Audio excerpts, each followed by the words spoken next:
नमस्कार दोस्तों, एक काफ़ी अच्छी खबर मैं कहूँगा। भारत पहली बार मोबाइल फ़ोन के मामले में नेट एक्सपोर्टर बन गया। इसका मतलब क्या है? देखिए, यूजुअली अगर आप देखेंगे तो जितना ज़्यादा हम यहाँ पर इंपोर्ट कराते थे, उससे ज़्यादा पहली बार हमने एक्सपोर्ट किया है, दूसरे देशों में मोबाइल फ़ोन को भेजा है। तो इसका मतलब क्या हुआ? क्या भारत यहाँ पर ज़्यादा मोबाइल फ़ोन की मैन्युफैक्चरिंग कर रहा है? सारे जो मोबाइल फ़ोन के पार्ट्स हैं, क्या भारत में ही बन रहे हैं? इसके बारे में जानेंगे और आगे फ्यूचर का क्या सिनेरियो है, इसके बारे में समझने की कोशिश करेंगे। चलिए आगे बढ़ते हैं। मैं हूं अंकित अग्रवाल और अपडेट के लिए आप मुझे फॉलो कर सकते हैं इंस्टाग्राम, फेसबुक और ट्विटर पर। मेरे लेक्चर की हर पीडीएफ आपको फेसबुक पर तो मिलेगी ही, प्लस साथ में आप मेरा टेलीग्राम चैनल ज्वाइन कर सकते हैं by searching Ankit Agarwal official. ध्यान रखिएगा, इसमें 33,000 से ज़्यादा मेंबर्स हैं, यही वाला चैनल ज्वाइन करिएगा। और अगर आप यूपीएससी की तैयारी कर रहे हैं तो आपके लिए सुनहरा मौका है। स्टडी IQ लाया है आपके लिए स्मार्ट कोर्सेज, जिसके थ्रू आप अपनी प्रिपरेशन और भी ज़्यादा अच्छे तरीके से कर सकते हैं। देखिए, यहाँ पर सबसे पहले तो एक बात से हम सभी लोग सहमत होंगे कि जो चाइनीज़ मैन्युफैक्चरर्स हैं वो काफ़ी ज़्यादा डोमिनेट करते हैं हमारे इंडियन इंडस्ट्री में, राइट। भारत के अंदर यहाँ पर जो मोबाइल फ़ोन की डिमांड है, ऑब्वियस सी बात है, बजट फ़ोन जो हो गए, जो सस्ते फ़ोन हो गए, उसकी बहुत ज़्यादा डिमांड है हमारे भारत में, राइट। तो यहाँ पर इसको पूरा करने के लिए जो चाइनीज़ मैन्युफैक्चरर्स हैं उन्होंने बहुत ज़्यादा फ़ायदा उठाया है। इसका मैं आंकड़ा भी दिखा सकता हूँ, पहले भी मैंने वीडियो बनाया था। दैट इज़ लेनोवो और जितने भी चाइनीज़ मैन्युफैक्चरर्स हैं आप देख सकते हैं, उनका जो शेयर है हमारे मोबाइल इंडस्ट्री में भारत के अंदर, ये 50% से आपको ज़्यादा मिलेगा। बट यहाँ पर क्वेश्चन एक अराइज होता है कि क्या ये जो डिपेंडेंसी है हमारी चाइनीज़ गुड्स के ऊपर, क्या हम इसे कम कर सकते हैं? क्या जो डोमेस्टिक डिमांड है उसकी हम पूर्ति कर सकते हैं अपने देश के अंदर ही? और क्या जो एक्सपोर्ट है उसको 100% मेड इन इंडिया फ़ोन कर सकते हैं? देखिए, इसकी चर्चा इतना ज़्यादा क्यों चल रही है? क्योंकि अक्सर हम बात कर रहे हैं आजकल काफ़ी ज़्यादा boycott made in China goods की बात हो रही है। हम मेक इन इंडिया 2 जो वर्जन 2 है आज के डेट में, आत्मनिर्भर भारत की बात चल रही है। तो एक तरह से ये मेक इन इंडिया 2 या मेड इन इंडिया 2 आप कह सकते हैं यहाँ पर, राइट। अब इसी के बीच में यहाँ पर इंडिया टुडे के द्वारा ये आर्टिकल आया था और यहाँ पर बताया गया कि India is a mobile phone exporter now, मतलब कि नेट एक्सपोर्टर हम बन चुके हैं। नेट एक्सपोर्टर का पहले मतलब आप समझ लो कि सपोज मैं कहता हूं कि इतने सालों से भारत जो है वो 100 मोबाइल फ़ोन को इंपोर्ट कराता था, ठीक है, लेकिन जो हमारा एक्सपोर्ट होता था, हम बाहर के देशों में जो भेजते थे, वो हमेशा 100 के नीचे होता था हमारा, ठीक है। लेकिन पहली बार जो हमने एक्सपोर्ट किया है वो ज़्यादा किया है इंपोर्ट से, और ये हुआ है आपका वित्तीय वर्ष 2019-20 में। यहां पर आप देख सकते हो कि हमने करीब 41.5 मिलियन फोन्स, इसका मतलब हुआ अराउंड 4 करोड़ से ज़्यादा मोबाइल फोन्स को हमने बाहर भेजा है। और हमने इंपोर्ट कितना कराया है 2019-20 में? यह है आपका करीब 5.76 मिलियंस, मतलब कि 50 लाख से ज़्यादा मोबाइल फोन्स हमने बाहर से अपने देश के अंदर मंगाया है। मतलब इसका मतलब क्या हुआ?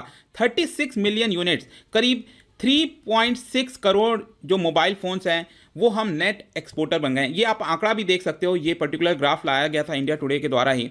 आप लगातार देख सकते हैं ये जो ब्लू वाला कर्व है ये आपका एक्सपोर्ट को दिखा रहा है, और जो रेड कलर वाला बार है ये आपका इंपोर्ट को दिखा रहा है। तो हमेशा अगर पिछले साल का अगर आप आंकड़ा देखेंगे तो आपको लगातार जो रेड कलर वाला बार है वो हमेशा ब्लू कलर वाले से ज़्यादा दिखेगा। लेकिन 2020 का आप आंकड़ा देखिए, यहाँ पर जो ब्लू कलर वाला बार है वो पहली बार ज़्यादा है किससे? आपके रेड कलर वाले बार से। इसका मतलब क्या हुआ कि हमने ज़्यादा एक्सपोर्ट किया है। लेकिन एक सवाल खड़ा होता है, एक अच्छी बात है, चलिए हमने ज़्यादा एक्सपोर्ट किया, कि क्या ये जो मोबाइल फ़ोन हमने एक्सपोर्ट किया है, क्या ये पूरी तरीके से हमने भारत में ही मैन्युफैक्चरिंग की है इसकी, राइट?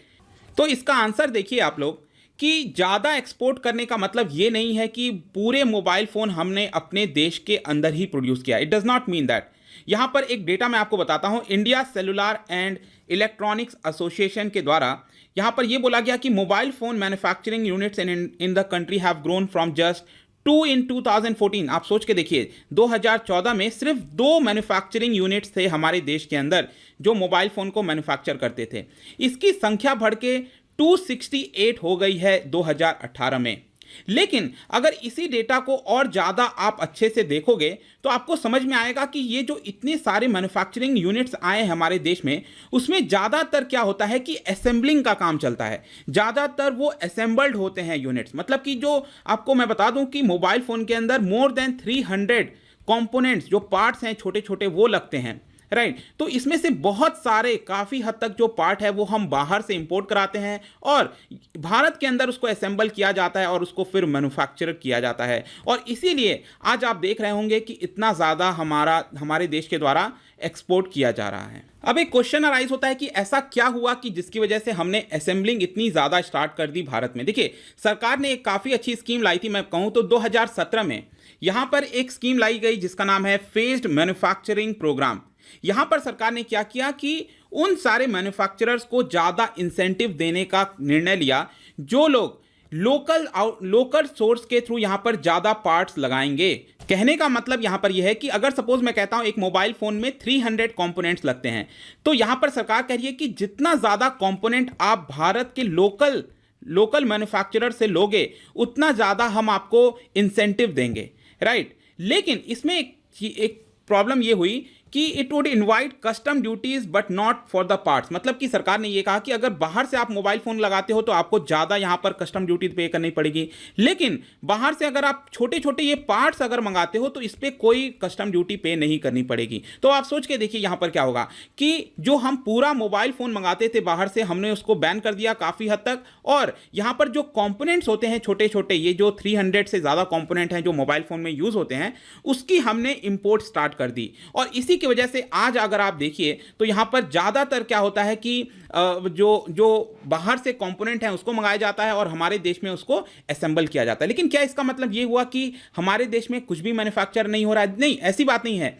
इसका काफ़ी हद तक बेनिफिट भी हुआ, यहाँ पर जॉब्स बढ़ी हैं हमारे देश में असेंबलिंग की वजह से। इवन जो इकोनॉमिक सर्वे हुआ था, मैंने जो वीडियो बनाया था उसके ऊपर मैंने आपको बताया भी था कि यहाँ पर जो असेंबलिंग यूनिट्स हैं वो भी काफ़ी हद तक जॉब्स प्रोवाइड करती हैं। यहाँ पर टेक्नोलॉजिकल एडवांसमेंट भी होता है और जो वैल्यू एडिशन है लोकल सोर्स से उसमें भी बढ़ोतरी आई है। आप देख सकते हैं कि 2016 में ये 6% था, 2018 में बढ़कर ये 17% हो गया, और आज मैं कहूँ तो 2020 में जो लोकल वैल्यू एडिशन है ये करीब आपका 20 से 25% के बीच में है एक सोर्स के मुकाबले। तो यहां पर कहने का मतलब क्या है कि जितना भी मोबाइल फोन में पार्ट्स लगता है उसका 20 से 25% हमारे देश के अंदर मैन्युफैक्चर होता है, लेकिन ज़्यादातर जो पार्ट हैं 75-80% वो आपका बाहर से कंपोनेंट आता है और तब हम उसको मैन्युफैक्चर करके बाहर भेजते हैं।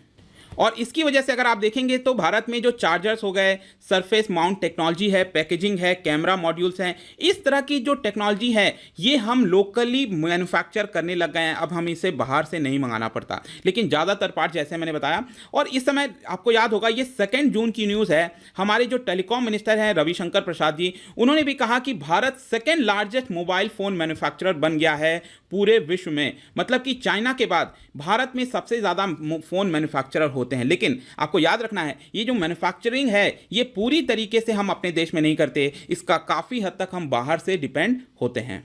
अब आपके मन में सवाल आ रहा होगा कि इसका मतलब क्या हुआ कि भारत के अंदर क्या हम 100% मेड इन इंडिया फ़ोन बना सकते हैं कि नहीं बना सकते हैं। देखिए, अगर यही सेम पॉलिसी रही तो काफ़ी ज़्यादा मुश्किल हो जाएगा, और ये मुश्किल भी होता है, ये इतना आसान नहीं है। हम बोलने में तो काफ़ी चीज़ कह देते हैं made in India, make in India, लेकिन अब बोलने से ज़्यादा यहाँ पर प्रैक्टिकल चीज़ें बहुत मुश्किल होती हैं। मैं खुद बताऊँ तो चाइना को 20 साल लग गए थे करीब अपना जो लोकल यहाँ पर सोर्स है उसमें 60% कंपोनेंट डालने में। मतलब कि चाइना में भी अगर कोई मोबाइल फ़ोन बनता है इसका मतलब ये नहीं है कि सब कुछ 100% पार्ट चाइना में ही होता है, इसके काफ़ी हद तक पार्ट बाहर से भी आते हैं। तो ध्यान रखिएगा कि इस तरह से अगर पॉलिसी रही तो यहाँ पर कई साल लग जाएंगे 50% वैल्यू एडिशन करने में भी। मतलब अगर हम 50% भी अपना लोकल से लगाएं अगर मोबाइल फ़ोन के अंदर, उसमें भी कई सारे साल लग जाएंगे। लेकिन एक अच्छी बात है कि सरकार यहाँ पर लगातार कई सारे रिफॉर्म्स ला रही है, पॉलिसीज ला रही है। जैसे कि आप 22 मार्च का ये न्यूज़ देख सकते हैं, जस्ट कोरोना वायरस लॉकडाउन से पहले यहाँ पर सरकार ने अनाउंस किया था 41,000 करोड़ का बूस्टर फॉर मोबाइल मेकर्स। यहाँ पर कई सारे इंसेंटिव्स देने की बात कही, और सरकार का मानना था कि 2025 तक जो लोकल वैल्यू एडिशन है, डोमेस्टिक वैल्यू एडिशन, जो मैंने अभी आपको बताया मोबाइल फोन में जो कंपोनेंट लगते हैं, पार्ट लगते हैं, तो 35 से 40% जो पार्ट है 2025 तक यहाँ पर सरकार का अनुमान है कि ये लोकल सोर्स से ही होगा। तो वे फॉरवर्ड में लास्ट में मैं यही कह सकता हूं कि यहां पर जिस तरह से सरकार ने जो पॉलिसीज लाई हैं एक अच्छी बात है। फर्दर इसमें कुछ चेंजेस लाने की हमें जरूरत है। सरकार जो पॉलिसी लेकर आई है परफॉर्मेंस लिंक्ड इंसेंटिव का, और यहां पर कॉर्पोरेट टैक्स में भी जो गिरावट की गई है, इसकी वजह से हमारे देश में ज़्यादा से बड़ी कंपनियां आएंगी। और लेट मी टेल यू, अगर एक बार बड़ी कंपनियां आना स्टार्ट कर दी हमारे देश के अंदर, आई थिंक कि ऑलरेडी आ चुकी हैं, लेकिन एक्चुअल में जब मैन्युफैक्चरर करना स्टार्ट कर दी, डिमांड स्टार्ट कर दी, तो ऑटोमेटिकली यहाँ पर जो लोकल मैन्युफैक्चरर्स हैं उनको एक बूस्ट मिलेगा और हम कह सकते हैं काफ़ी हद तक हम मेड इन इंडिया की तरफ बढ़ सकते हैं। यहाँ पर एक रिपोर्ट भी है ईवाई के द्वारा और जो एसोसिएशन है उनके द्वारा ये बताया गया कि 2025 तक यहाँ पर $100 बिलियन का हम एक्सपोर्ट करेंगे बाय 2025। राइट तो आई होप कि ये जो पूरा वीडियो था regarding India becomes net exporter of mobile phone, यहाँ पर आपको काफ़ी कुछ जानने को मिला होगा। अगर आप मुझसे इकोनॉमी पढ़ना चाहते हैं तो मेरे कोर्सेज लॉन्च हो चुके हैं, स्पेशली ये डिज़ाइन किया गया है मेरे द्वारा। यहाँ पर ऑलरेडी प्रीलिम्स के लिए भी कोर्स लॉन्च हो चुका है। किसी भी इंक्वायरी के लिए आप मुझसे डायरेक्टली इंस्टाग्राम पर जुड़ सकते हैं, यहाँ पर भी मैं डेली एक MCQ डालता हूँ।